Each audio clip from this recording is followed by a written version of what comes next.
और अब वक्त है उनको सुनने का, जो जब बात करती है तो पता नहीं हमारे में जो निराशा आई है हमारे दिल पर, वो निराशा कहीं गायब हो जाती है।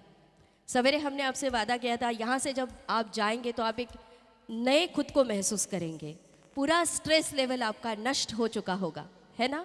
तो बहुत ही अच्छा स्ट्रेस बस्टर स्पीच रहता है आदरणीय काजलबेन ओझा मैम का। उनसे मैं अनुरोध करती हूँ कृपया मंच की ओर पधारें और हमारी सभी सखियों को संबोधित करें। आदरणीय काजलबेन ओझा। आप सभी को मेरा प्रणाम। मैं आप सभी सखियों का तहे दिल से स्वागत करती हूँ। सुबह से आप सब बहुत मज़े कर रहे हैं, मैं देख रही हूँ। मैं भी सुबह आई और आप सबको देखा मेहंदी लगाते हुए, हल्दी कुंकू करते हुए, चूड़ियाँ पहनते हुए। जब मैं पहली बार यहाँ आई थी वीरांगना सेलिब्रेशन के लिए, तब ये संकल्प काजल बहन ने मेरे साथ शेयर किया था कि एक बार मुझे सब लेडीज़ को बुलाना है और उनको बहुत ही मज़े हो, उनको ऐसा लगे कि हमारा घर है, हमारा माहिर है, ऐसा हमें लगे, ऐसा मुझे फील करवाना है।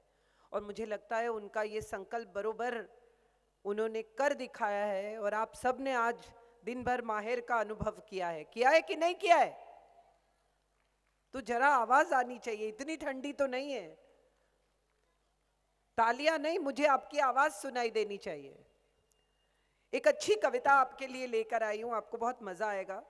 मैंने जब ये कविता पढ़ी तो पहले मैंने सोचा था मैं भावेश भाई को भेजूंगी, फिर उन्होंने यहाँ बुला लिया तो मुझे लगा मैं आप ही सबको सुनाऊं। फिजा में घुल रही है महक अदरक की, फिजा में घुल रही है महक अदरक की, आज सर्दी थी चाय की तलबगार हो गई। आज सर्दी थी चाय की तलबगार हो गई। अदाएं तो देखिए बदमाश चाय पत्ती की, अदाएं तो देखिए बदमाश चाय पत्ती की, जरा दूध से क्या मिली शर्म से लाल हो गई। थोड़ा पानी रंज का उबालिए, रंज मतलब गम, तकलीफ, प्रॉब्लम्स। थोड़ा पानी रंज का उबालिए, खूब सारा दूध खुशियों का डालिए। थोड़ा पानी रंज का उबालिए, खूब सारा दूध खुशियों का डालिए। थोड़ी पत्तियां ख्यालों की, थोड़ी पत्तियां ख्यालों की, थोड़े गम को कूट कर बारीक, थोड़े गम को कूट कर बारीक, हंसी की चीनी मिला दीजिए। उबलने दीजिए ख्वाबों को कुछ देर तक, उबलने दीजिए ख्वाबों को कुछ देर तक। ये जिंदगी की चाय है जनाब, इसे तसल्ली से कप में छान कर घूंट घूंट का मजा लीजिए। हम सब जिंदगी की चाय पीने में बहुत जल्दी करते हैं, फिर जल जाते हैं। अभी अभी चाय बनकर आई है, कप में आई है, जरा रखो, उसकी भाप देखो, उसकी खुशबू लो, फिर आराम से पियो। हम ऐसे बहुत सारे लोगों से मिलते हैं जिनको हर चीज की जल्दी रहती है। आपने भी सुना होगा, मैंने भी सुना है। सुबह उठकर माँ सबसे पहले बच्चे से क्या कहती है बताइए? बताइए, मैं आपसे बात करने आई हूं, मैं बोलूं आप सुने तो क्या फायदा? क्या कहती है? जल्दी कर। हाँ या ना? हाँ। जल्दी ब्रश कर, जल्दी नहा ले, जल्दी ये कर ले, जल्दी वो कर ले, जल्दी यूं कर ले, जल्दी वो कर ले, बस आ जाएगी, ये हो जाएगा। आजकल तो नहीं जा रहे हैं बच्चे कोरोना में, वरना तो माँ को इतनी टेंशन रहती है, बस आ जाएगी, वैन आ जाएगी, जल्दी कर जल्दी कर जल्दी कर। फिर वही बच्चा जब 14-15 साल का हो जाता है, खड़ा खड़ा खाता है, जल्दी में रहता है, तो माँ उससे कहती है आराम से बैठ कर खा, जल्दी किस बात की? सही है कि गलत है? सही है। वैसे मम्मी बहुत किचकिच करती है, टीवी बहुत देखता है, टीवी बहुत देखता है, टीवी बंद कर, टीवी देखती है पूरा दिन, टीवी पे लगी रहती है। और जब मम्मी की फ्रेंड आती है तो जा जाके कार्टून देख। मतलब हम अपने कन्वीनियंस से अपने बच्चों को, अपने परिवार को, अपने लोगों को अपने हिसाब से डाल लेते हैं। एक तरफ से पति से कहते हैं कि आप मुझ पर ध्यान ही नहीं देते, और अगर छुट्टी लेके पूरा दिन घर में रहे तो सबसे पहला रिएक्शन क्या होगा? भाई साहब जाओ, दिन भर यहां कहां बैठे हो आप, मेरा सर मत दुखाओ। चाहिए क्या? एक औरत को क्या चाहिए? यह सवाल मुझे हमेशा से सताता है। जो मिले वही हम लोगों के लिए कम है, और हम सब ऐसे हैं, मैं भी ऐसी हूं, ऐसा नहीं है कि आपसे अलग हूं। आप सोचिए, मुझे तो पता भी नहीं था कि पिंक कलर पहनना है। मुझे किसी ने बताया भी नहीं था कि पिंक पहनना है। बताया था काजल बहन कहां है? नहीं बताया था, फिर भी मैं पिंक पहन के आ गई। मतलब हमारे तार कितने जुड़े हैं देखिए आप। मुझे तो उन्होंने बताया भी नहीं था कि कलर कोड क्या है, फिर भी मैं पिंक पहन के आ गई। तो हमारे तार जुड़े। ये सखी शब्द है ना, वो बहुत खूबसूरत शब्द है। अब देखो, फ्लाइट में दो औरतें बाजू बाजू में बैठी हैं, इतनी बातें करेंगी, अपने पति की भी बात बता देगी, बच्चे की भी बात बता देगी, सब कुछ शेयर कर लेगी, और एड्रेस भी एक्सचेंज कर लेगी। दूसरी बार उसके शहर में आएगी तो चाय पीने भी चली जाएगी। मतलब हम बहुत जल्दी दोस्ती कर लेते हैं। इसका कारण शायद ये है कि हम सब भीतर से बहुत अकेले हैं। हम ढूंढते हैं कुछ जिंदगी के लिए, हम ढूंढते हैं कुछ मायने जो हमें नहीं मिलते हैं। हम बाहर जाके क्यों ढूंढते हैं माहिर? क्यों माहिर में ही मजा कर सकते हैं, क्यों ससुराल में नहीं कर सकते? सबको माहिर जैसा लगना चाहिए। क्यों? क्योंकि माहिर में फ्रीडम है। वो फ्रीडम आपको यहां देने की कोशिश की गई। मुझे हमेशा से लगा है कि हम ससुराल में वो फ्रीडम क्यों नहीं एंजॉय कर सकते? हम किससे डरते हैं? हम क्यों ऐसा बर्ताव करते हैं जो हम नहीं हैं? हर औरत के अंदर एक बच्ची है कि नहीं है? आइसक्रीम खाने में कितना मजा आता है, चूस चूस के। मुझे तो बहुत आता है। हर औरत जो तैयार होती है, आईने में देखती है, उसको बहुत मजा आता है। अभी एक जोक किसी ने मुझे व्हाट्सएप पे भेजा, बहुत अच्छा जोक है, कि एक आदमी एक मकान से बाहर आया और बड़ा बड़ा जोर से हंस रहा है, खूब हंस रहा है। तो दूसरा आदमी आकर उससे पूछता है कि इतना हंस क्यों रहा है? तो वो कहता है, मैंने एक औरत को इस मकान में बंद कर दिया। तो बोले, उसमें हंसने की क्या बात है? तो बोले, मैंने उसको मेकअप का पूरा सेट दिया है और बंद कर दिया है। तो बोले, उसमें भी क्या हंसने की बात है? कहता है, मैंने उसको इतनी सारी साड़ियां दी है, इतने सारे गहने दिए, गजरा दिया है, और फिर बंद कर दिया। तो बोले, उसमें भी क्या हंसने की बात है? तो उसने कहा, वहां एक भी आईना नहीं है। हमारा सबसे अच्छा दोस्त कौन है? आईना। सबसे ज्यादा वक्त हम किसके साथ बिताना पसंद करते हैं? आईने के साथ। अगर यहां आज कलर कोड नहीं होता तो आप सोचो कितने रंग बिखरे होते। मर्दों के पास क्या कलर है? 2 3 4 colour, grey, blue, white, checks, हो गया। औरत के पास हर शेड है, हर कलर है। इन्होंने लोगो भी कितना खूबसूरत काजल बहन ने चुना है। 7 रंग चुने औरत के। मुझे बहुत अच्छा लगा आपका लोगो काजल बहन। एक औरत में इतने रंग होते हैं। उसमें एक बच्ची है, एक माँ है, एक भाभी है, एक चाची है, एक बेटी है, एक बहन है, एक प्रेमिका है। कितने सारे रंग एक औरत के पास है, और हम ये सारे रंग समेट के उसको पकड़ के बैठते हैं, लोग क्या कहेंगे। मैं हमेशा कहती हूं, सबसे बड़ा रोग क्या कहेंगे लोग। दूसरों की चिंता बहुत करते हैं, दूसरे क्या सोचेंगे, दूसरे हमारे बारे में क्या बोलेंगे। ओपिनियन बहुत चाहिए हम लोगों को। सच तो यह है कि हमें किसी के ओपिनियन की जरूरत नहीं है। हम अपने आप में संपूर्ण हैं। आप सोचिए, एक औरत बच्चे को जन्म दे सकती है, हाँ या ना? बच्चा पाल सकती है, हाँ या ना? खाना पका सकती है, हाँ या ना? कमा सकती है, हाँ या ना? तो उसे क्या चाहिए? हम क्यों इंतजार करते हैं कि कोई हमसे ये कहे कि तुम खूबसूरत हो?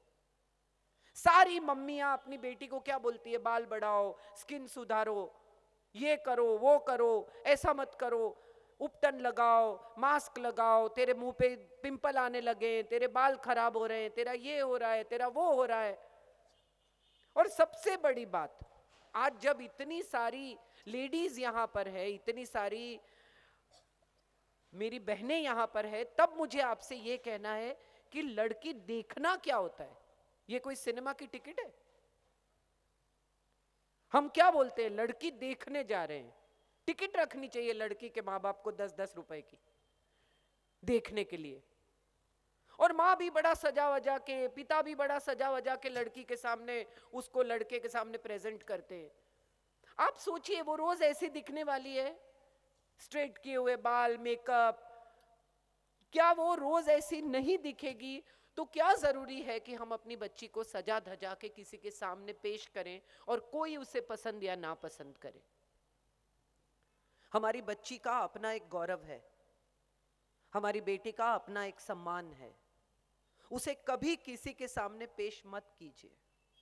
लड़के वाले अगर ये कहते हैं कि हम मिलने जा रहे हैं, तो उस बात का गौरव कीजिए। देखना क्या होता है, ये कोई चीज नहीं है कि जिसकी नुमाइश की जाए। हमें अपने डिक्शनरी को, अपने वोकेबुलरी को बदलनी होगी अगर हम गौरव चाहते हैं तो। अगर हम चाहते हैं कि हमारा सम्मान हो, तो हम इस डिक्शनरी को सबसे पहले बदलेंगे। हम ये नहीं कहेंगे कि हम लड़की देखने जा रहे हैं, हम ये कहेंगे कि हम लड़की से मिलने जा रहे हैं। हम हमेशा से अपने आप को छोटा समझते हुए आए हैं। हर लड़की ये कहती है, मेरे से नहीं होगा, मैं नहीं कर सकती, मैं कैसे करूं, मैं अकेली कैसे जाऊं, मैं अकेली ये कैसे करूं, मैं अकेली वो कैसे करूं। मुझे आप सब से पूछना है कि आज आप सब आई हैं, कोई तकलीफ हुई? हाँ या ना? तो आप अकेली आ सकती हैं। यहां बैठी है ना सब अकेली मजे से, आज पूरा दिन आपने अकेले मस्ती करते हुए बिताया है। आपको खुशी के लिए किसकी जरूरत है? खुद की। हम अगर अंदर से खुश नहीं है तो बाहर किसी को खुश नहीं कर सकते। और मैं देख रही हूं कि एक औरत अंदर से खुश नहीं है। क्यों? क्योंकि उसको हर चीज में किसी के ओपिनियन की जरूरत है। पति पत्नी तैयार होके बाहर जा रहे हैं, पत्नी पूछती है, मैं मोटी हो गई हूं, मैं ठीक लगती हूं? पति उस वक्त फोन में है, हाँ ठीक ही है, चलो। वहां पहुंचते और पति का दोस्त पार्टी में कोई बोलता है, क्या बात है भाभी जी, अब बहुत अच्छी लग रही है। पति को लगता है बस गई, ये तो मुझे कहना था, मैंने नहीं कहा, अब किसी और ने कह दिया। तारीफ तो कोई ना कोई कर ही देगा। लेकिन हम सब ऐसे लोग हैं, इमोशनल हैं, भीतर से बहुत कोमल हैं, तो हम चाहते हैं कि वही इंसान हमारी तारीफ करे जिससे हम तारीफ सुनना चाहते हैं। इसमें कुछ गलत नहीं है, लेकिन अगर वो नहीं तारीफ करते, अगर उनका ध्यान नहीं है, तो इस बात से चिढ़ने की जरूरत नहीं है, इस बात पे कंप्लेन करने की जरूरत नहीं है। उनका ध्यान खींचो, उनको कहो कि आप पहले बोलो कि मैं अच्छी लग रही हूं, फिर हम जाएंगे, नहीं तो मैं नहीं आ रही हूं। हम कर सकते हैं, इसमें क्या गलत है? मेरी शादी के 25 साल हो गए, तो मैंने मेरे हस्बैंड से कहा मुझे गिफ्ट चाहिए। हर साल एनिवर्सरी जानबूझ के भूलता है कि खुद भूलता है पता नहीं, पर भूल जाता है। तो मैंने कहा इस साल तो मुझे गिफ्ट चाहिए, कुछ भी करो। तो बोले क्या गिफ्ट, हम लोग तो स्कूल से साथ पढ़े, दोस्त रहे, तो हमारी क्या गिफ्ट? वो बोलता है मैं गिफ्ट विफ्ट में नहीं मानता। मैंने कहा नहीं, इस बार तो लानी पड़ेगी। मेरी मदर इन लॉ बेचारी बीच में पड़ गई कि मैं दूंगी, तुम लड़ो मत। तो मैंने कहा मैंने आपसे शादी की है, जिससे शादी की है वही गिफ्ट लाएगा। तो वो शाम को मेरे हस्बैंड 2 व्हीलर पे आए, गाड़ी में नहीं आए, और बोले कि मैं ये लो तुम्हारे लिए लाया हूं अंगूठी। तो मैंने उनसे कहा कि अरे तुम्हारी गाड़ी कहाँ गई? तो बोले गाड़ी बेच के तो तुम्हारी अंगूठी खरीदी है।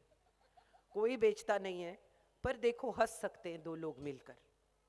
मेरी भांजी है, ननद की बेटी, उसने मुझसे पूछा कि मामी अंगूठी पसंद आई? तो मैंने कहा तुम्हारे मामा का टेस्ट खराब है, ये तो मुझे देख के ही पता चलता है।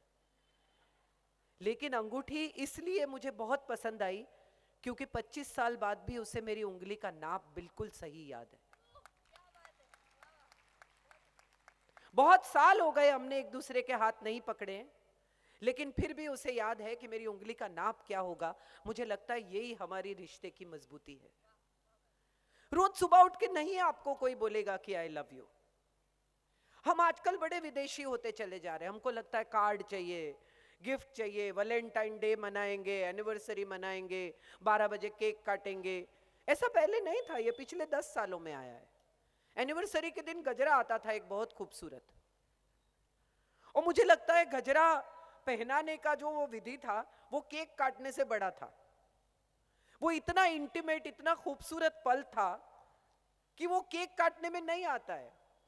इंदिरा नूई जो पेप्सी की प्रेसिडेंट है, उन्होंने एक इंटरव्यू में कहा कि मुझे मेरे पति के शर्ट में बटन टांग कर दांत से धागा काटने में जो मजा आता है वो मुझे प्रेसिडेंट बन के नहीं आता है। रोमांस है, आप नजदीक आते हैं, आप धागा काटते हैं, वो आपकी आंखों में देखते हैं, आप उनकी आंखों में देखते हैं, फिर से एक बार वो रोमांस जिंदा हो जाता है, वो पकड़ते हैं, कोई कोई तो पकड़ते होंगे आई एम श्योर। तो मजे की बात यह है कि हमने रोमांस को विदेशी कर डाला। हम सबको लगता है कि ये केक काटना, कार्ड देना, गिफ्ट देना, वैलेंटाइन डे मनाना, ये सब प्यार है। मुझे आज मेरी सारी बहनों से कहना है कि प्यार क्या है, इसके बारे में हमको फेर विचार करना होगा, एक बार फिर से सोचना होगा कि प्यार क्या है। आपको कोई आई लव यू बोल दे तो आपको लगेगा कि बस हो गया, यही प्यार है। कभी कभी फ्लाइट में जब आप प्रवास करते हैं, आप सब ने देखा होगा, वो फोन पे बात कर रहे हैं, आपके बाजू में बैठे हुए कोई भाई साहब, वो कहते हैं चलो अभी फोन रखो, लव यू। सुना है ना आपने? मैंने तो सुना है, चलो बस हो गया, अभी फोन रखो, लव यू। ऐसा लव यू सुनने से बेहतर है ना सुने यार। वो जबरदस्ती का लव यू क्या करना है? इससे बेहतर, इससे सुंदर बात यह है कि 25-20 साल में किसी दिन वो हाथ पकड़ के ये कहे आपसे कि मुझे तुम ही सह सकती हो, और कोई होता तो नहीं सह पाता। मैं बहुत तुम्हारा आभारी हूं कि तुमने मेरे परिवार को चुना, तुमने मुझे चुना। एक ही बार ये बात कोई कह दे तो मुझे लगता है वो पिछले 25 सालों का हिसाब है, हो गया 0-0। और आपने भी देखा होगा कि पुरुष है ना, वो बहुत एक्सप्रेसिव नहीं होते हैं। मैंने बहुत महिलाओं को देखा है, वो कंप्लेन करती है, बाहर तो बड़े हंस हंस के बात करते हैं, मुझे देखते हैं तो काटने आते हैं। लेकिन आप सोचो, अगर बाहर वाली कोई महिला से वो ऐसे चिढ़ के गुस्से से बात करें तो आपको पसंद आएगा? यहां आप सब आए हैं, यहां आपके पतिदेव भी हो, और अगर वो कोई उनसे कहे कि अरे क्या बात है भाई साहब, वजन कम कर दिया, तो क्या है, तो क्या है, क्या हुआ? नहीं, तब तो वही कहेंगे कि थैंक यू सो मच। गुस्सा किस पर करते हैं? जो बहुत अपना होता है, जो दिल के करीब होता है, हम उसी पर गुस्सा कर सकते हैं। हम पड़ोसी से लड़ने इसलिए जाते हैं क्योंकि रोज रहना है। फ्लाइट में बाजू में आप कोई बैठा होता है तो आप उसको, वो आके बोलता है मेरी सीट है, तो आप क्या बोलते हैं? हाँ सॉरी, मैं खड़ी हो जाती। नहीं, मैं नहीं होती, जाओ। नहीं करते हम ऐसा। जिससे लेना देना नहीं है उससे कभी लड़ते नहीं है। हम लड़ते किससे हैं? जो दिल के करीब होता है, जिस पर हम गुस्सा कर सकते हैं, जिसके साथ हमारा बंधन होता है, जिसके साथ हमारे तार जुड़े होते हैं, जिसके साथ हमें रोज रहना है। एक दिन घर में मेहमान आए, उसने मोजे निकाल के ऐसे डाल दिया, आप उसको कुछ बोलते हैं क्या? चुपचाप उठा लेते हैं। एक ही दिन है ना, समझ गए सब? करेक्ट, स्मार्ट है। हाँ काजल बहन, आपकी ऑडियंस बहुत स्मार्ट है। मैं बोलूं उससे पहले समझ जाते।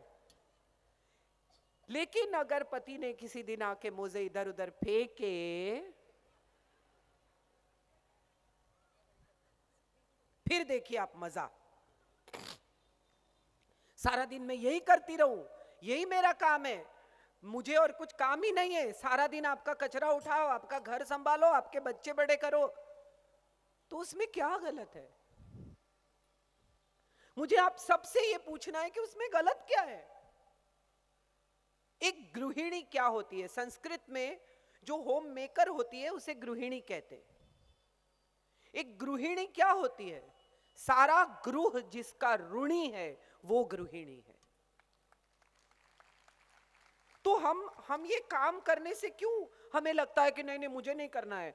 मैं भी पैसा कमा सकती थी। हाँ कमा सकती थी, धूप में जा सकती थी, बसों में धक्के खा सकती थी, तंग हो सकती थी, बॉस की डांट सुन सकती थी, और थोड़े बहुत 1000 रुपए ला सकती थी। लेकिन आपके पति ने चुना कि आप एसी में बैठे, टीवी देखें, आपकी मनपसंद फेवरेट शो 2-2 बार देखे, रात को भी और दोपहर को भी। उसमें कुछ भी बदलता नहीं है, फिर भी 2 बार देखते। रात को जो देखा है वही शो दोपहर में भी दिखेगा, फिर भी देखते। एक दिन मैं अपने घर गई तो मम्मी, मेरी सास और मेरी ननद बैठे थे और ऐसे मुंह लटकाए। मैंने कहा क्या हो गया? तो बोले अनुराग मर गया। मैंने कहा अरे कौन अनुराग? मुझे लगा किसी पहचान वाले का बच्चा होगा, कोई यंग लड़का मर गया होगा। अरे बाप रे, मैंने कहा क्या उम्र थी? तो बोले वो तो पता नहीं है। तो आप सोचिए कि हम टीवी सीरियल से इतने जुड़े हैं, हम हमारे सोप इतने, पति को भी बीच से हटो, इस वक्त नहीं, मुझे नहीं सुनना तुम्हारी बात, इतने हम टेलीविजन से जुड़े हैं। वो सब टॉलरेट करते हुए हमसे कोई प्यार करता है, हमें कोई स्वीकार करता है, ये बात खूबसूरत नहीं है? जो काम जिसका है वो काम वो करे, उसमें गलत क्या है? गृहिणी को लगता है कि कमाने वाली बहुत आजाद है, कमाने वाली को लगता है इसको मजे है, दोपहर को घर में सो जाती है, मुझे मेहनत करनी पड़ती है। ग्रास हमेशा दूसरी तरफ ही ग्रीन लगता है। जो बेचारी नौकरी जाती है, व्यवसाय करती है, पैसा कमाती है, उसको लगता है इनको मजे, दोपहर को गरम गरम खाना खाओ, आराम से सो जाओ, हमको टिफिन खाना पड़ता है और बनाना भी मुझे ही पड़ता है। और जो काम नहीं करती है, गृहिणी को लगता है इसको मजे है, अपने पैसे फटाफट यूज करती है। अब जो कमाते हैं उन्हीं को पता है कि फटाफट यूज नहीं हो सकते, वो मेहनत से कमाए हुए पैसे ऐसे नहीं आप यूज कर सकते, वो हाथ ही नहीं छूटता है। अब अपने हस्बैंड के बारे में सोचो कि जो बेचारे मेहनत करके पूरा दिन काम करके 9 से 9 जूते पहन के रहते हैं, वो जब 9 बजे घर आते हैं, जूते उतारते हैं, तो हमारा पहला रिएक्शन क्या होता है? आ गए? सोचिए। मुझे आज सबसे कहना है, मैं पहले कुछ और सोच के आई थी, फिर जब मैंने देखा कि इतनी सारी लेडीज यहां हैं, मुझे ये बात यहां आपसे शेयर करनी है कि फेमिनिज्म का मतलब ऐसी मुक्ति नहीं है जो आपको औरत बनने से रोके। साड़ी हमारा पोशाक है, हम पतलून पहन लेंगे तो हमारा दिल नहीं बदल जाएगा। हमें आज भी छोटे बच्चे को भूखा देख के रोना आएगा, क्योंकि हमारे अंदर मां है। पुरुष को यह सिखाया गया, 3 साल का बच्चा होता है बेटा, उसको डांटते हैं, लड़की है तो रोता है, are you a girl, girls cry boys don't cry. 3 साल का बच्चा, उसको अभी गर्ल बॉय का फर्क भी नहीं पता। और थोड़ा बड़ा हो गया, 10, 11, 12 साल का, तो उसे ये कहा गया कि लड़की है, पूरा दिन आईने के सामने बिताता है, सारा दिन ऐसे ऐसे करता रहता है, लड़की है क्या? और थोड़ा बड़ा हुआ, 14, 15, 16, 17 साल का, मां से चिपटता है तो बोलता है दूर है, लड़की की तरह चिपकना नहीं है। और 25, 26 साल का हो गया, सबसे पहले बीवी कंप्लेन क्या करेगी? आप बिल्कुल एक्सप्रेसिव नहीं है, क्योंकि उसके एक्सप्रेशन को बच्चा था तब से दबाया गया। उसको यह कहा गया कि पुरुष एक्सप्रेसिव नहीं होते, पुरुष होना ही ये है कि आपको एक्सप्रेस नहीं करना है, आपको रोना नहीं है, आपको दिखाना नहीं है इमोशन, आपको एक्सप्रेस नहीं करना है, अभिव्यक्त नहीं करना है। और फिर कंप्लेन ये है कि आप तो बिल्कुल ही एक्सप्रेसिव नहीं है। नई नई बहू शादी करके आती है, वो भिंडी काट रही है, सास उसको बोलती है भिंडी तो नहीं खाता है, नहीं खाएगा। हस्बैंड घर आता है, चुपचाप 3 रोटी भिंडी के साथ खा के खड़ा हो जाता है। सास को बुरा लगता है, मेरे कहने से नहीं खाया 25 साल, तेरे कहने से खा लिया। खुश हो जाओ कि जो 25 साल में नहीं कर पाए वो 25 मिनट में हो गया। आपको तो बहू को शाबाशी देनी चाहिए कि क्या बात है यार, मैं नहीं कर सकी वो तूने कर दिया। हम सब मिलकर पता नहीं क्यों एक दूसरे के बारे में ये सोचते हैं कि हम एक दूसरे के हरीफ हैं। हम नहीं हैं, हम एक दूसरे के साथ हैं। पहली ऐड आई थी तब से ये शुरू हुआ है कि भला उसकी साड़ी मेरी साड़ी से सफेद कैसे, और सबको लगा हाँ यार उसकी साड़ी मेरी साड़ी से सफेद कैसे, वहां से झगड़ा चालू हुआ।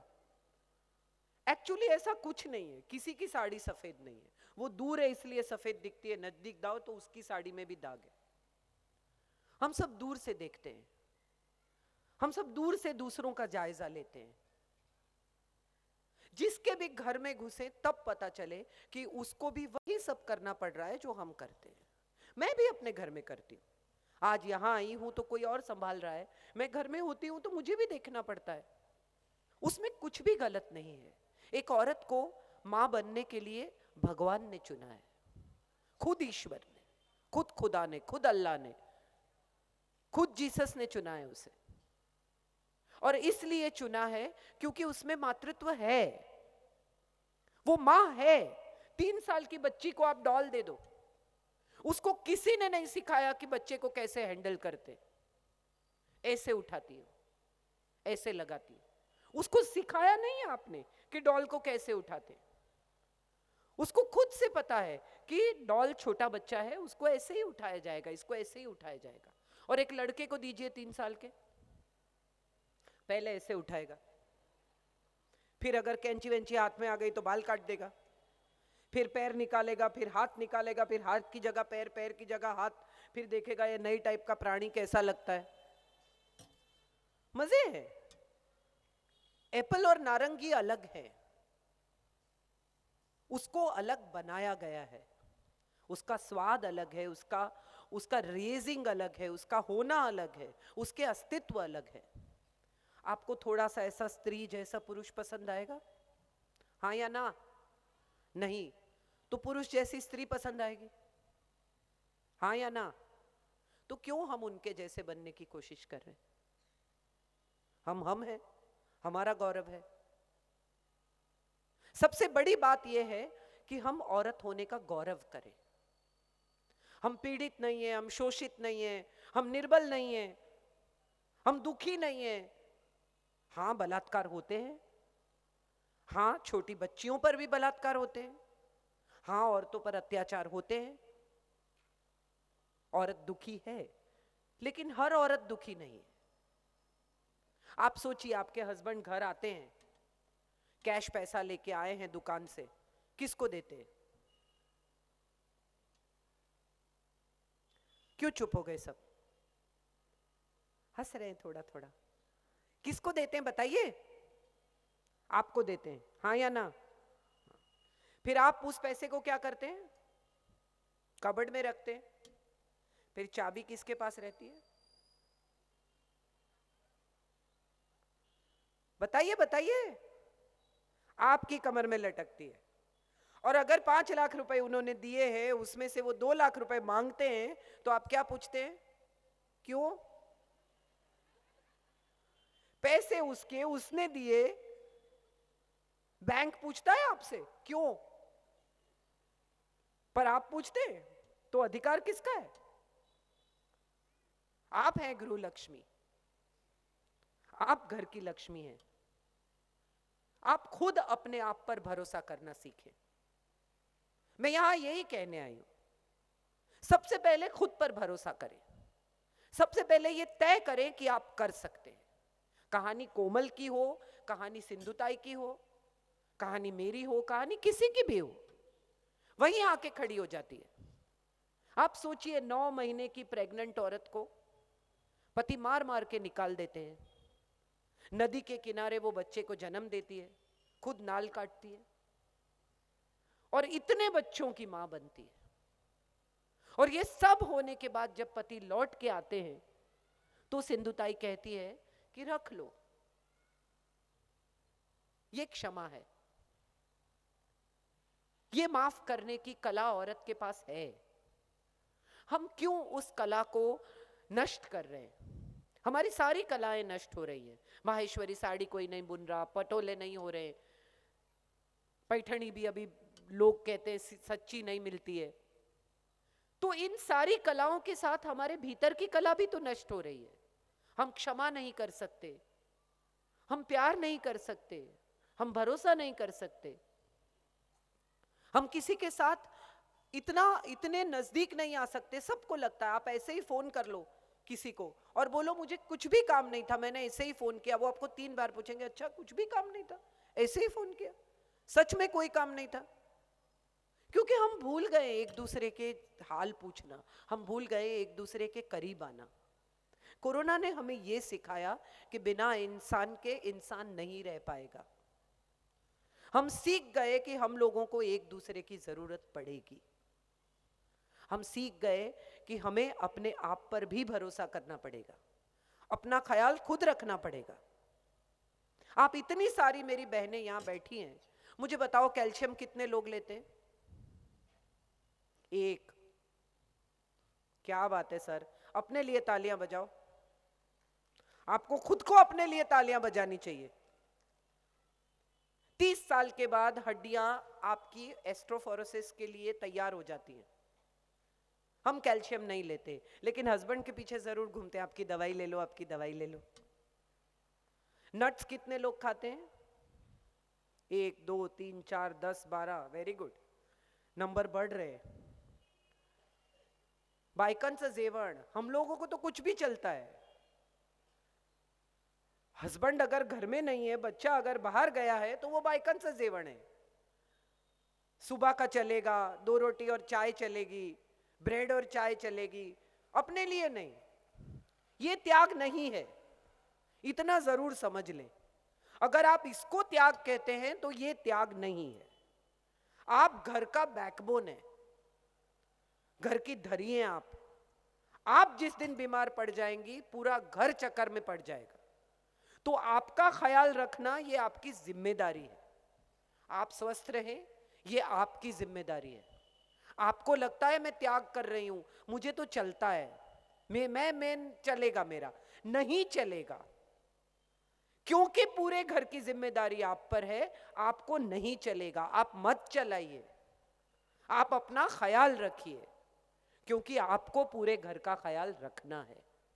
नट्स नहीं खाना, दूध नहीं पीना, कैल्शियम नहीं लेना, जिंक नहीं लेना, विटामिन नहीं लेना, फिर बाल झड़ना, कोई ये तेल वेल से नहीं होता है, ये भीतर से ही होता है।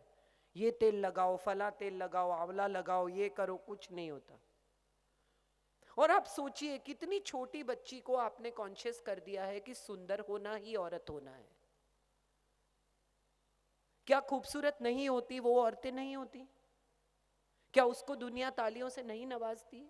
पीटी उषा सुंदर नहीं है, कल्पना चावला कोई ऐसी बहुत खूबसूरत नहीं थी, लेकिन हम उनको याद करते। सिंधु ताई, उनको देख के आपको कोई खूबसूरती का एहसास नहीं होता है, लेकिन भीतर से कितनी खूबसूरत है। इतने लोगों का सहारा बनना इजी बात नहीं है। कोमल, इतने लोगों को जिंदगी देना कोई इजी बात नहीं है।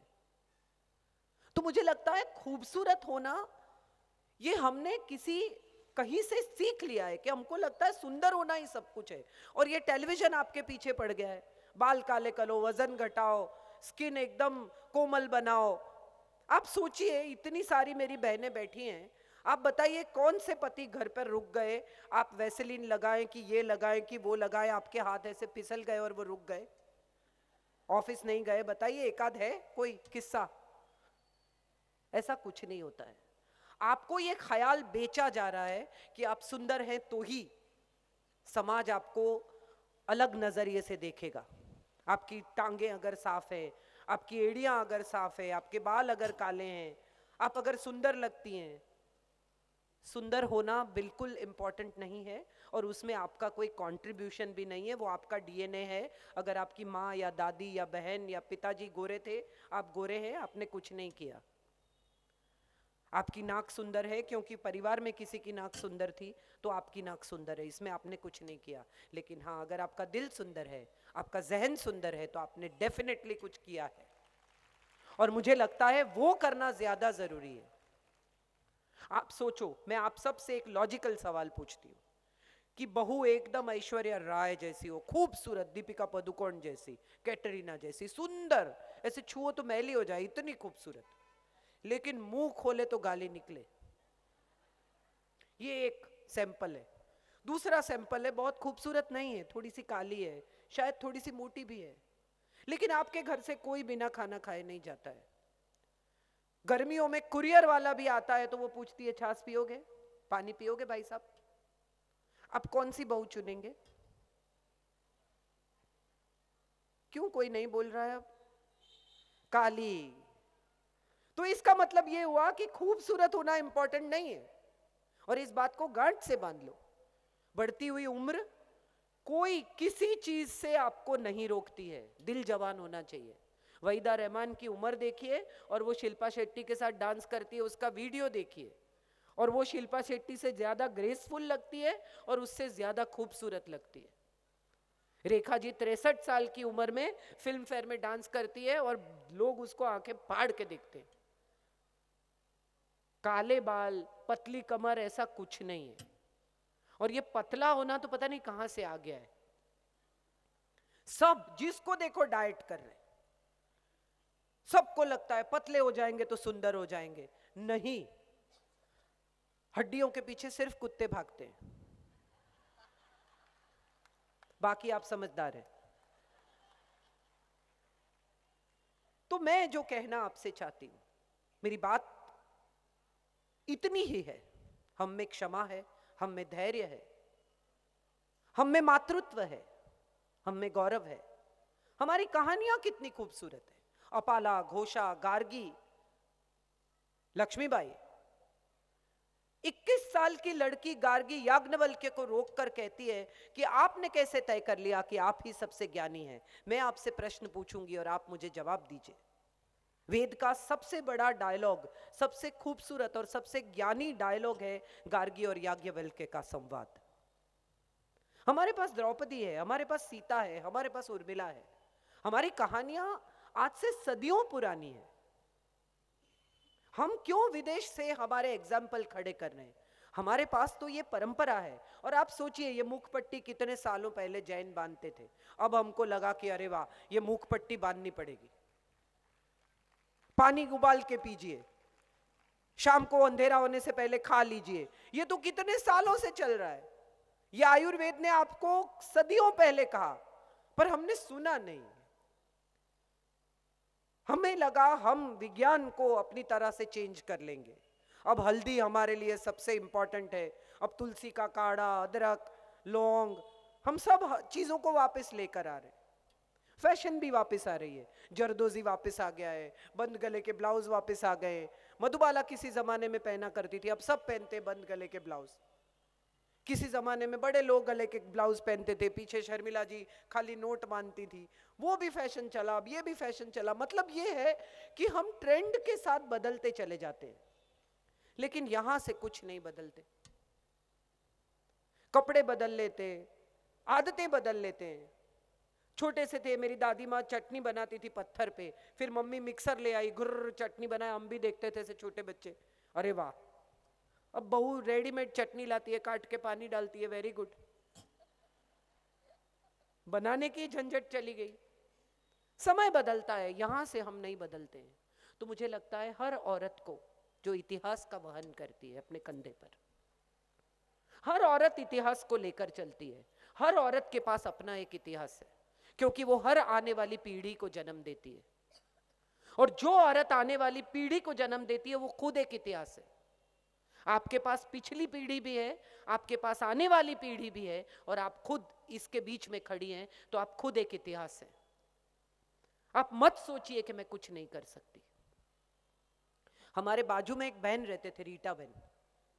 इनकी कहानी मैं बार बार बता चुकी हूं, आज मैं फिर से बता रही हूं। उनके हस्बैंड को शेयर मार्केट में बहुत बड़ा लॉस हो गया, घर बेच देना पड़ा, सब कुछ छोड़ देना पड़ा। वो रीटा बहन मेरे घर आया करती थी बैठने के लिए, और अब उनको बैठना होता था तो वो क्या मेरे से बात करे।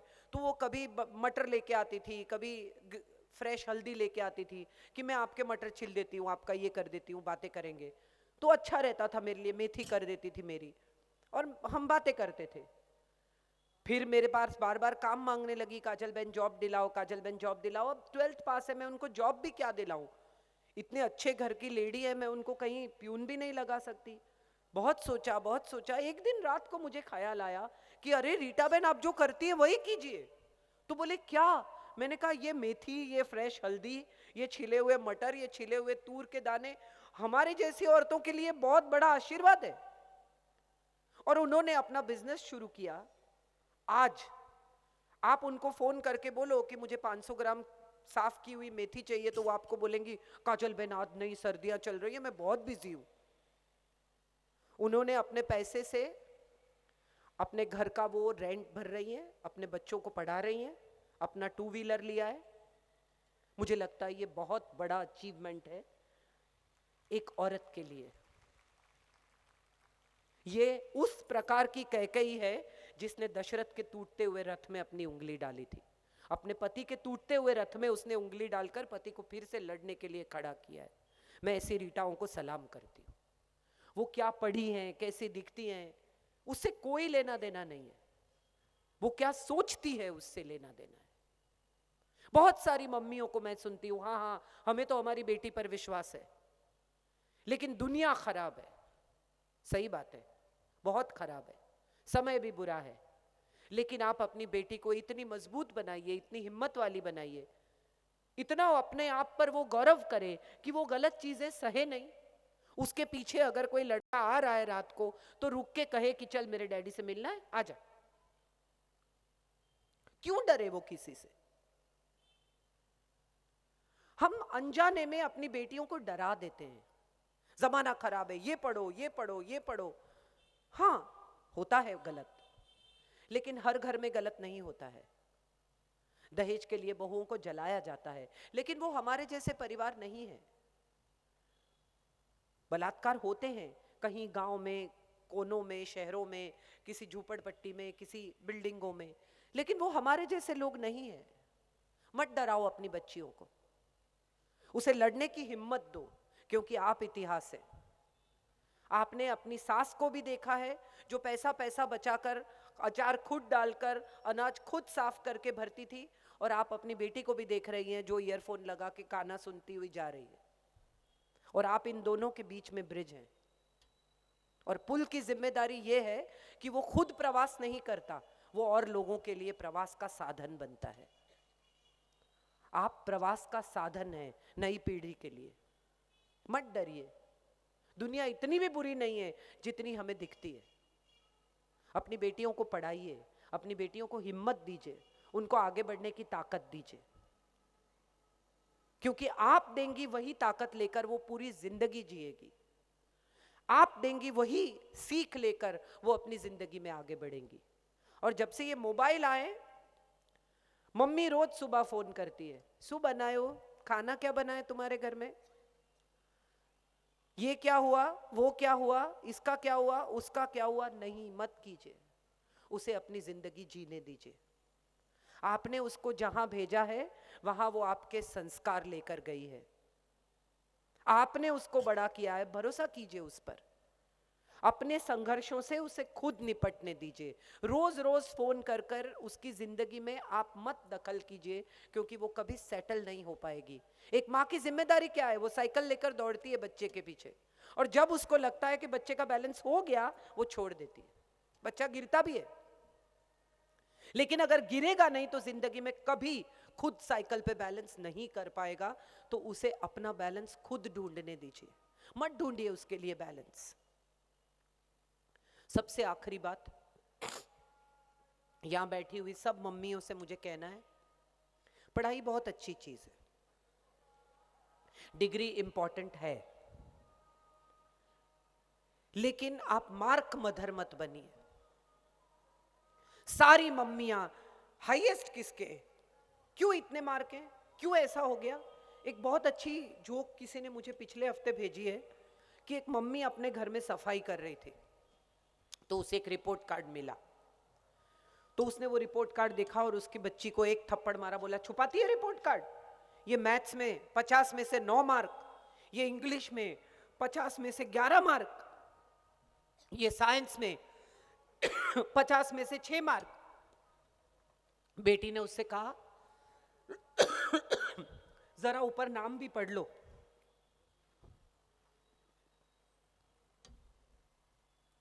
पहुंचा कि नहीं पहुंचा? मां ने कहा मैथ्स में 6 मार्क, इंग्लिश में 11 मार्क, साइंस में 5 मार्क। बेटी ने कहा जरा रिपोर्ट कार्ड के ऊपर नाम भी पढ़ लो, ये तुम्हारी मार्कशीट है, मेरी नहीं है। जब तुम छोटी थी तब की मार्कशीट है, ये मेरी नहीं है। हम भी कभी जवान थे, हमने भी गलतियां की है, हमारी बेटी भी करेगी। इंपॉर्टेंट ये है कि जो भी उड़ता है वो गिरता है। इंपॉर्टेंट ये है कि उनकी पंख नए हैं, आंखें धुंधली हैं, वो उड़ रही है। बस रहो, उसके साथ रहो, और गिरे तो ये मत कहो कि मैंने तो पहले ही कहा था कि गिरोगी।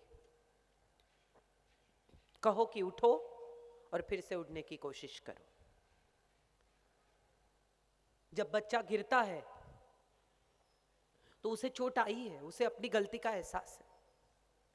प्यार कर लेती है किसी से, बॉयफ्रेंड बन जाता है, फोन पे चैट करती है, कुछ गलत कर लेती है, तब उसके साथ रहना जरूरी है। एक मां की जिम्मेदारी यह है कि वो उसके साथ खड़ी रहे डट के, भले उसकी गलती का एहसास कराए, भले एक थप्पड़ मार दे, लेकिन उसे छोड़िए मत, क्योंकि उसको सिर्फ आपसे आशा है। कभी किसी मां को अपने बच्चे को यह नहीं कहना चाहिए कि अब मेरे साथ नहीं, अब तेरे को जो करना है कर, मत कहिए। वो आपके बदन का हिस्सा है, वो आपके रूह का हिस्सा है, आपने पूरे प्यार से उसको पाला है। उसकी गलती हो गई, एक गलती पे उसको ये एहसास मत कराइए कि उसका साथ आपसे छूट गया है। कभी मत कीजिए ये गलती, क्योंकि मां का साथ अगर छूट जाता है तो बाद में कुछ नहीं रहता है। आप मां हैं, आप उसे भले शिक्षा कीजिए, आप भले उसे एक थप्पड़ मारिए, आप भले उसे डांटिए, लेकिन उसका साथ मत छोड़िए, क्योंकि आप इतिहास हैं। फिर से एक बार कहती हूँ, आपने पिछली पीढ़ी भी देखी है, आपने धोती भी देखी है, आप शॉर्ट्स भी देख रही हैं, आपने बाजू में काले टेलीफोन भी देखे हैं, आपकी नई नई सगाई किसी लोगों की हुई होगी, बाजू में फोन आता है, बोलते हैं अभी बुलाते हैं, बाजू में लड़की बात करने जाती है, पूरा घर साथ में चला जाता है, सामने से फियों से पूछता है कैसी हो, आई लव यू, खड़े हैं सब, तो बात नहीं कर सकती। The fun part of the stories कि ये में सब कुछ कहा जा सकता था, बिना बोले जिसकी बात समझ लेते थे, उसकी बातें बहुत बोलने पर भी समझ नहीं आती है, क्योंकि हमने दिल के दरवाजे बंद कर दिए हैं। खोल दो दरवाजे, उस हस्बैंड के लिए भी दरवाजे खोलो, उन बच्चों के लिए भी दरवाजे खोलो, उन लोगों के लिए भी दरवाजे खोलो जिनके बारे में हमने कस्में खाई हैं, इसको तो माफ नहीं करूंगी, इसको तो ठीक करूंगी, इसको तो ऐसा करूंगी, इसको तो वैसा करूंगी, इसको तो छोड़ूंगी नहीं। छोड़ दो। हम सब दिवाली में लॉफ्ट खाली करते हैं, हाँ या ना? हर गुजराती घर में ऊपर लॉफ्ट होता है, सब नीचे उतारते हैं पुरानी चीजें, सेतरंजी और घड़े और बर्तन, फिर हर बार कसम खाते कि इस बार तो हर बेकार चीज को निकाल देना है, लेकिन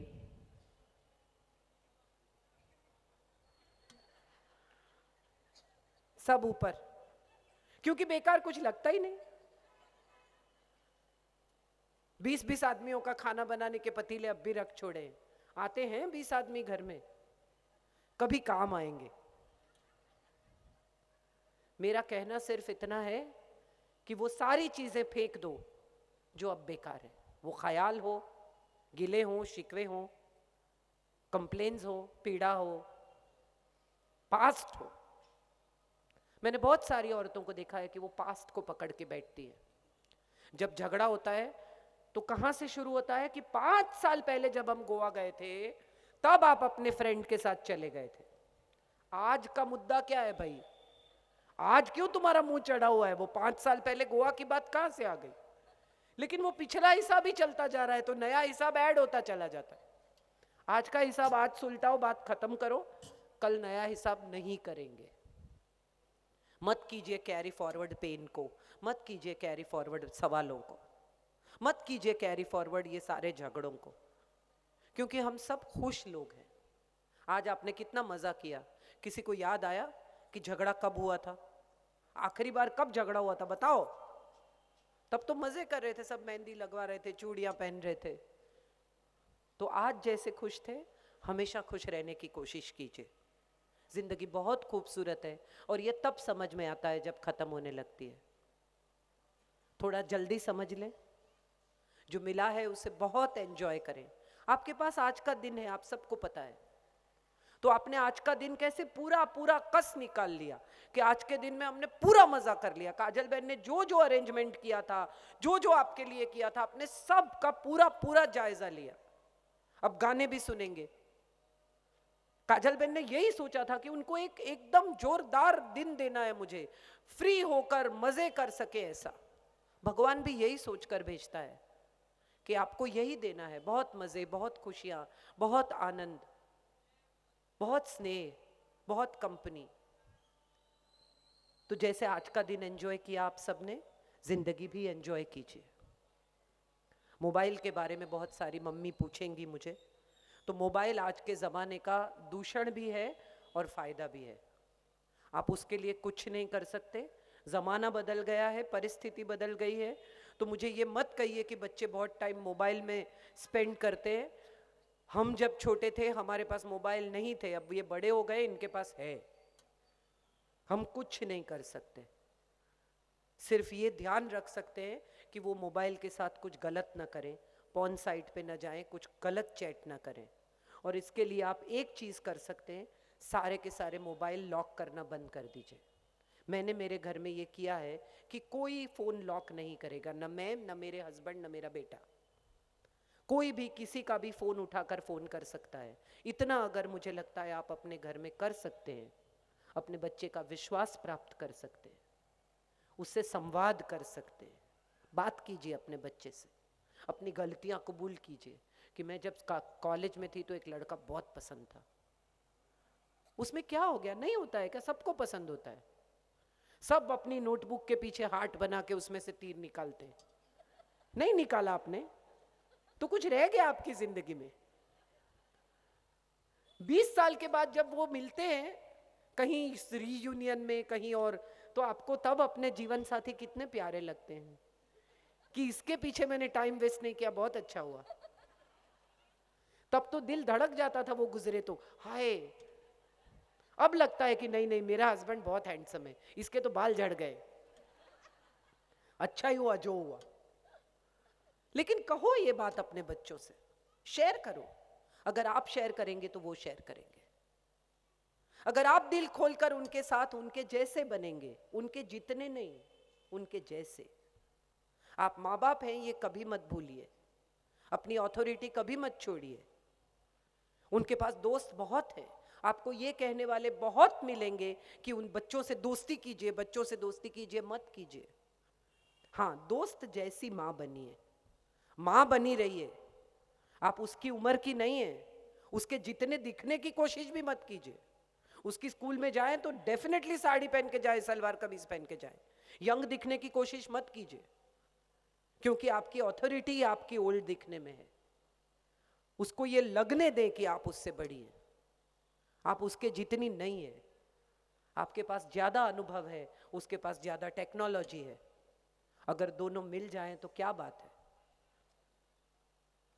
फिर एक बार आपसे यही कहूंगी कि जैसे आज का दिन एंजॉय किया, जिंदगी को एंजॉय करने की कोशिश कीजिए। खूबसूरती पल दो पल रहती है। 20 साल तक आप सुंदर हैं, फिर क्या? बाल सफेद होने ही है, वजन बढ़ना ही है।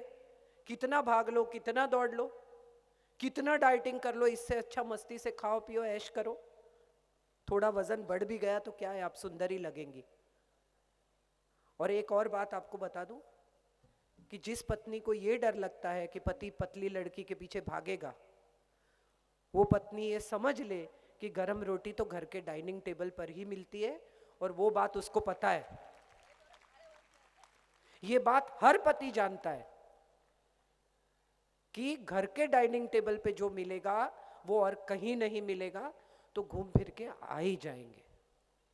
मत कीजिए चिंता, वो कहीं नहीं जाएंगे। उनके गले में आपका एड्रेस लगा है, सब वापस भेज देंगे। तो मजे कीजिए, जिंदगी बहुत खूबसूरत है। मुझे इतनी देर तक बहुत शांति से सुना, मैं आप सबका बहुत तहे दिल से शुक्रिया अदा करती हूँ। काजल बहन का, भावेश भाई का, भाई श्री परिवार का बहुत बहुत शुक्रिया। और अब मत जाके घर पे कंप्लेन करना, पति 40 साल टिफिन से खाते हैं क्योंकि आप गरम खा सके, तो मत कंप्लेन करना आप तो ऐसे वैसे ऐसे। जाके कहना कि थैंक यू हमें ये जिंदगी देने के लिए, हमें ये शांति देने के लिए, हमारे सारे शौक पूरे करने के लिए। उनकी गंजी फटी होती है ना तो वो कुछ नहीं बोलते। आपने औरतों को देखा है मॉल में घूमते हुए, बिना जरूरत के घूमती है, चलो मॉल चलते हैं। आपने 4 पुरुषों को देखा है ऑफिस छोड़ के मॉल में रखड़ते हुए? फिर आप ज्यादा नसीबदार हैं, ऐश कीजिए। Ma'am thank you so much Kajal ma'am, बहुत अच्छा आपने हमें मोटिवेट किया है। और आज के इस प्रोग्राम की एक याद हम आपको देना चाहते हैं, और इस याद को देने के लिए मैं मंच पर आमंत्रित करती हूँ आदरणीय काजलबेन पटेल को।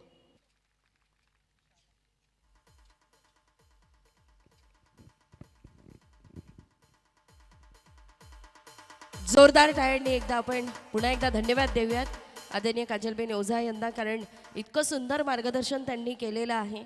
हाँ, यहाँ पर काजलबेन ने कहा है कि अगर आपके दिल में कोई सवाल है तो आप ज़रूर पूछ सकती हैं। बस कुछ गिने चुने सवालों को हम लेंगे।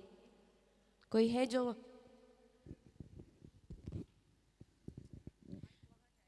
अभी जो काजल मैम ने अपने मोटिवेशन स्पीच दी है, अगर उसमें से आपको किसी को कोई क्वेश्चंस पूछने हैं उनको, तो बहुत कम, लाइक 5-6 क्वेश्चन के आंसर वो देंगे। बट आपको किसी को क्वेश्चन पूछना है तो रेज हैंड करो, माइक वहाँ तक आ जाएगा।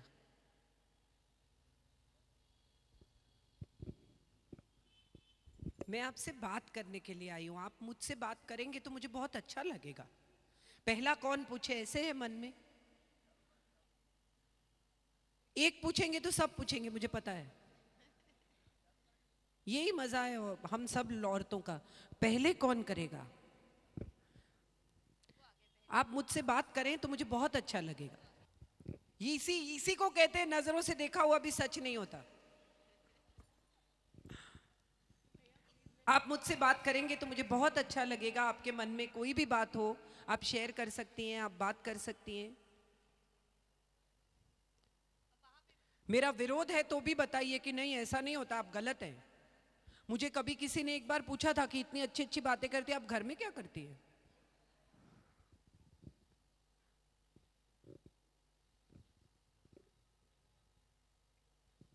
जी मैम, अभी सच में तालियां। अब पूछेंगे। जी मैम। जी थैंक यू मैम। आपने जो भी हमें मोटिवेट स्पीच दिया बहुत ही सही था जी। तो सिर्फ मुझे आपसे ये पूछना है कि आजकल की औरतों को, लड़कियों को जो एक जुनून सवार है उन पे कि नहीं हमें पुरुषों के साथ में कंधे से कंधा मिला के काम करना है, और वो जुनून उनका मतलब होना भी ठीक है, लेकिन उसका पूरा जो तरीका है ना वो अलग क्यों है फिर उनका? देखिए, कंधे से कंधा तो हम पहले भी मिलाते थे। हमारी प्रिंसेस सारी वॉरियर हैं। हमारे पास ये इतिहास है, हमारे पुराण हैं जो कहते हैं कि हमारे यहाँ औरत कभी कमजोर थी ही नहीं। तो कंधे से कंधा तो हम मिलाकर ही चल रहे थे। ये विदेश से ख्याल आया कि हम फेमिनिस्ट हैं, हम क्यों करें, हम क्यों खाना बनाएं, हम क्यों ये करें। मुझे हमेशा से ये लगा है कि पाक यानी जो खाना घर में बनता है, जीवन जो हम बनाते हैं, उसमें घर की ऊर्जा रहती है। सबके पेट में वो खाना जाता है, हाँ या ना? तो इसका मतलब ये है कि घर की जो ऊर्जा होती है, घर की जो एनर्जी होती है, वो अगर पॉजिटिव नहीं होगी तो घर के सारे लोग पॉजिटिव नहीं हो सकते। खाना बनाते वक्त अगर आप चिड़चिड़ हैं, अगर आप गुस्से में हैं, मैं क्यों बनाऊं, मैं क्यों बनाऊं, तो पूरे घर की ऊर्जा नेगेटिव हो जाएगी। प्यार से, पूरे स्नेह से अच्छा पेट्रोल डालिए अपने परिवार में, तो आपके परिवार की गाड़ी अच्छी चलेगी। और अगर औरत को खाना बनाना है तो क्यों नहीं बनाना है, ये सवाल अभी भी मेरी समझ में नहीं आ रहा। बच्चा पालना है तो क्यों नहीं पालना है, ये सवाल अभी भी मेरी समझ में नहीं आ रहा। बच्चे को माँ की बहुत जरूरत होती है। आपने कभी किसी को ऐसा देखा है जिसको ठोकर लगे और वो ये कहे ओ बाप? लोग क्या बोलते हैं? दुख में, सुख में, आनंद में। आज भी तारा बहन के आगमन पे कितनी तालियां बजी, क्यों बजी? क्योंकि माँ का ये आदर है हमारे देश में। हम औरतों को ये आदर देते हैं, तो ये आदर हम क्यों नहीं ले रहे? पुरुष जैसा क्यों बनना है जिसको हमने जन्म दिया है? जिसको हम जन्म देते हैं हम उसके जैसे बनेंगे। और मैंने पहले भी एक सवाल पूछा कि आपको अगर स्त्री जैसा पुरुष नहीं पसंद है तो पुरुष जैसी औरत कैसे पसंद आएगी? सबको ईश्वर ने अलग बनाया है, हर पौधे को अलग बनाया है, हर पेड़ को अलग बनाया है, हर जानवर को अलग बनाया है। गीता का 15वां अध्याय का पहला श्लोक है, ऊर्ध्व मूल अध शाखा अश्वत्थ प्राहुर्व्ययम। इंसान एक ही ऐसा प्राणी है जिसके मूल ऊपर है और शाखाएं नीचे। तो हम ये ऊपर जो मूल है उसको जोड़ें और हमें जो काम दिया गया है उसको सबसे बेहतर करें। हमें मातृत्व का काम दिया गया है, ईश्वर ने अपने करीब बिठाया है कि हम इंसान की नस्ल को जिंदा रखें। तो हम क्यों नहीं ईश्वर बनना चाहते हैं भाई? हम क्यों और कुछ बनना चाहते हैं? मुझे लगता है ये गौरव हमें लेना चाहिए और ये जुनून को फेंक देना चाहिए। हम पहले से बलवान ही हैं और हम पहले से बलवान रहेंगे। हम किसी से कम नहीं हैं और हम बिना बात के ये हरीफाई कर रहे हैं, ये कंपटीशन कर रहे हैं। एक कंपैरिजन और एक कंपटीशन ये इंसान को तोड़ देती है। मत कीजिए कंपैरिजन, मत कीजिए कंपटीशन। क्योंकि आजकल के लड़कियों में मैंने देखा है, हर एक को लग रहा है नहीं मुझे मेरे खुद के पाँव पे खड़े होना है। ठीक है, उसमें कुछ गलत नहीं है। हाँ, लेकिन उसका जो तरीका उनका होता है वो बहुत गलत होता है। फिर उसके पीछे वो ना घर का ना फैमिली का किसी का विचार नहीं करती है। बिल्कुल सही बात है, लेकिन इसमें जिम्मेदार हम भी तो हैं। एक पापा की परी होती है और एक राजा बेटा होता है। उनकी शादी हो जाती है, परी को बोलते हैं अपनी पांख छोड़ के आप माहिर में। जब तक पापा की परी थी तुम पांखों से उड़ रही थी, अब वो ये पंख माहिर में छोड़ के आ जा। ये गलत बात है। या तो बेटी को बेटी जैसे ही बड़े करो। बेटी को आप बड़ा करते हैं बेटे की तरह, बेटे को बड़ा नहीं करते बेटी की तरह। उसको कुछ नहीं सिखाते। खाना बनाना, थोड़ा बहुत अपना कबर्ड ठीक करना, अपनी बिस्तर बना लेना, अपने कपड़े अपने कबाट में रखना, छोटी छोटी चीजें अगर अपने बेटे को सिखाओ तो बहू आशीर्वाद देगी। मैं हमेशा कहती हूँ मेरे बेटे को कि तेरी बहू आके मुझे आशीर्वाद देगी कि तेरी माँ ने क्या ट्रेन किया है तुझे। थोड़ा बहुत खाना बना ले तो उसमें क्या गलत है? यहां तो माँ ही बोलती है, क्यों बीवी के घुस जा बीवी की बात में, बीवी का ही सुनता है मेरा नहीं सुनता। ऐसा कुछ नहीं है। बीवी भी काम करती है, लड़का भी काम करता है। आके अगर एक कप कॉफी बना दी तो उनके प्यार पे आपको नाज होना चाहिए कि चलो बहुत खुश है दोनों, मुझे बहुत अच्छा लग रहा है। हम क्यों उससे जलते हैं? हमारी पोजीशन अलग है, बहू की पोजीशन अलग है। हम क्यों इस बात को ऐसे ले रहे हैं? मुझे लगता है ये अगर बहू को बेटी बना सकें तो बहू भी हमें आखिर में माँ बना ही लेगी। टाइम लगेगा, वो अपनी माँ को छोड़ के आई है। कल तक जो छत देखती थी वो छत आज दिखेगी नहीं उसे। सब बदल जाएगा। तो उसके बदलाव में टाइम लगता है। मुझे लगता है थोड़ा सा वक्त लगेगा। हम नया मोबाइल खरीदते हैं ना तो मोबाइल शॉप में आपको ये कहा जाता है कि डेटा ट्रांसफर कर रहे हो ना तभी बीच में छेड़ना मत, नहीं तो हैंग हो जाएगा। सही या गलत? सही या गलत? तो वो भी अपने घर से 25 साल का डेटा लाइए, जरा रुको ना, ट्रांसफर होने दो। बीच में क्यों छेड़ रहे हो उसको? फिर हैंग हो जाएगी। मत हैंग करो अपनी बहू को, डेटा ट्रांसफर होने दो, हो जाएगा। ये जुनून इसलिए सवार होता है कि उसको डर लग जाता है कि मेरी इंडिपेंडेंस छिन जाएगी। उसको ये इंडिपेंडेंस दो, उससे कहो कि तुझे सब जो करना है कर। दरवाजा अंदर से कब खोलना है और बाहर से किसके लिए खोलना है तू ही तय कर। विश्वास करो उस पर थोड़ा सा। हमारा और तुम्हारा नहीं है, अब अपना है। मुझे लगता है सब बदल जाएगा। मैंने ये कोशिश की है और मुझे लगता है सब बदला है। तो लेट्स ट्राई एटलीस्ट। कोशिश तो कर ही सकते हैं। सबकी कोशिशें कामयाब नहीं होती है लेकिन किसी की तो होगी। Thank you so much.